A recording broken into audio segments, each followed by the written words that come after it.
Unrequited love is one of my favorite tropes to read, and I feel like it's not done often. So from my understanding, it is when the heroine falls for the hero first, or when the heroine is down bad for the hero. Usually in romance, we're reading the opposite. Usually it's the hero who's down bad, but I like to switch it up a little bit and read something different. This is one of my favorite tropes to read, and I don't know, I feel like it's not done enough. A little side note is I've lost my microphone, or I misplaced it rather.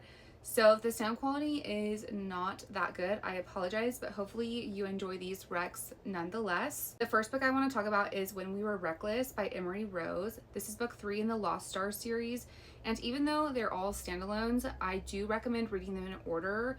I feel like you'll get the most out of the series by doing it that way. But this one follows Quinn and Jesse. Quinn has been in love with Jesse ever since she was little. When she was 5, like, she asked him to marry her, all of the things.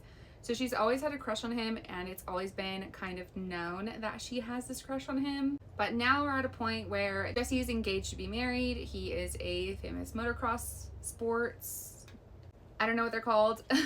But then he catches his fiance cheating on him with one of his biggest rivals. So he was moved back to town, and he's working at a brewery, which is he co-owns with his best friend, which is Quinn's older brother. And Quinn is also working there for the summer because it's like a family thing, right? So we have like a little bit of a close proximity situation. Quinn also has kidney dysplasia, so everybody kind of keeps a close eye on her, just making sure that she is taking her medication, eating and resting and that kind of stuff. So with Jesse back in town, he is also keeping like an extra close eye on her. They're having like a little pool party, and she's in a bikini. It's been a while since he's seen her. One of the guys there is like hitting on her, and he's like, no. So he snatches her up, super jealous, and he's like, I don't know why I'm feeling this way. I don't know what's going on. So the two kind of decide to do like a little summer fling kind of thing, and this one was just so good. I highly recommend this whole series. I love it so much. I think it is criminally underrated. The next book is Breathless by Lex Martin. This is book 3 in the Texas Night series, and this is a standalone, but I do recommend reading the first 2 before this one, at least book 2. But then you might as well read book 1. This series is also really good and criminally underrated, and I really love this one as well.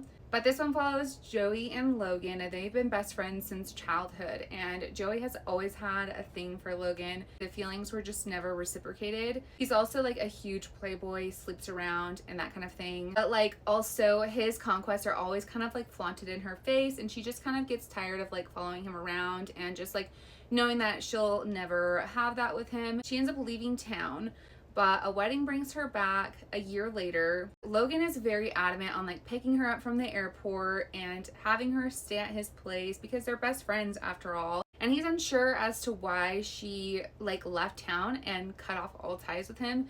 So he's trying to get down to the bottom of that. But also they've been apart for a year, and since they've been childhood best friends, I feel like that time apart and then coming back together made him realize like, oh shit, I really like this girl and I don't know why I never saw it before. They just go at it. Like I said, I really love this one. Then we have Stealing Hearts by Lex Martin. This is book 1 in the Wild at Heart series, and this follows Rhett and Paige. Paige has been in love with Rhett since she was little, but Rhett is her brother's best friend, and he is also dating somebody else. However, she catches his fiance cheating on him and confronts him and tells him. But they don't take her serious because they think that it's her unrequited crush kind of like coming through and wanting to like sabotage their wedding, I guess. They go through with the marriage. A lot of things happen. So this one does deal with some grief, just so you're aware of that there. Paige left town to pursue her dream of being a dancer. She's like a cheerleader. She gets injured. Now she is jobless, and because of that she doesn't have health insurance, but she's injured, so she needs physical therapy and all this other stuff, and she's broke. So she is on her way back to town. She has nowhere to go, so she ends up sleeping in her car, and Rhett comes across her vehicle and he's like, what the heck? Like, he drives up to it and he notices that Paige is sleeping in her car, and he's like, dude, like, come on, get out, like, come with me. She of course is like, I don't want to intrude, but obviously she has nowhere to go, so she eventually decides to kind of go with him.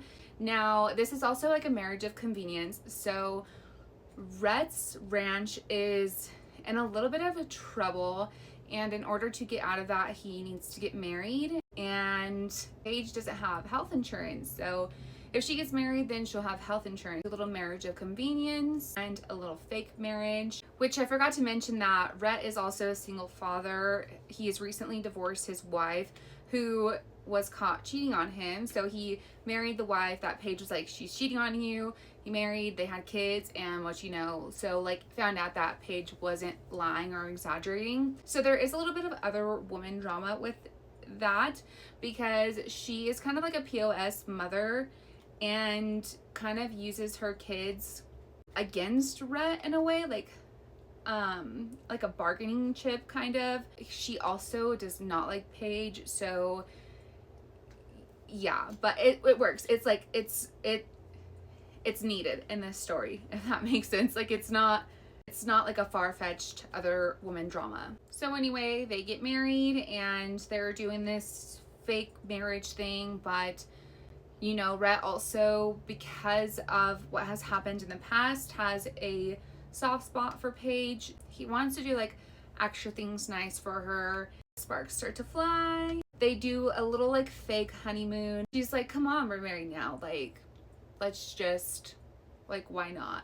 We're already married. We're here. Let's do it. He's a little bit standoffish, even though he wants to. Paige is also kind of standoffish because she knows that if she does give in too much, then like she's still in love with him, but she's like also kind of fighting that at the same time because she doesn't want to get her hopes up. It's a little bit harder now, especially because they're married and they're living under the same roof and, you know, all this other stuff. But this one was so freaking good. We have another underrated author and another underrated series, and that is Bad Habit by Charlie Rose. This is book 1 in the Bad Love series, but I would also put this one in the like unrequited light category because it's not as strong as the other ones were. It's there enough for me to like cling on to it, if that makes sense. This follows Briar and Asher, and Briar has always had a thing for her brother's best friend. He's always kept his distance though, and that's because they're a little bit of an age gap.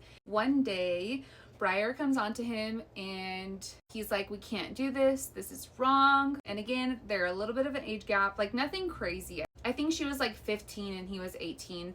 So he's like, I can't do this. Some things happen. He disappears for 3 years, and when he comes back, he is pissed off at her, kind of wants nothing to do with her, and it's like a little bit of a bully to her, just super mean, right? Because he blames her for him having to be gone for the last 3 years, and she's like, I have no idea why you're mad at me. But he also can't stay away from her. He comes from a broken family with not a lot of money, and her and her brother come from a like strong family who are married, kind of like social elitist, if you will. So like they do like galas and that kind of stuff. But also due to Asher's home life, he's always felt like he wasn't good enough.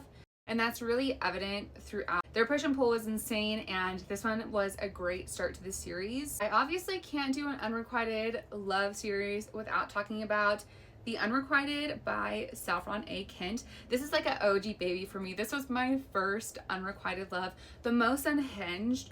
I read this back in like 2020, I believe, and I still think about this book to this day because I just loved it so much. This one is forbidden. Is a student teacher. She's in love with her professor, but he's married, and you know, obviously things can't go that way, but she is adamant, like, I will have this man. He's also like so mean to her, and I love a mean hero too. And I love cheating. I love messy. I love forbidden. I love age gap. I love it all. This book was so good. That is it for my unrequited love recommendations. I know it's not a whole lot. If you have any, please, please, please drop them in the comments because I'm desperate. I need more. I love this trope with my entire being, and I just think it's underdone. I think we need more, but that is it for today's video. Thank you so much for watching, and I will see you guys next time. Bye for now.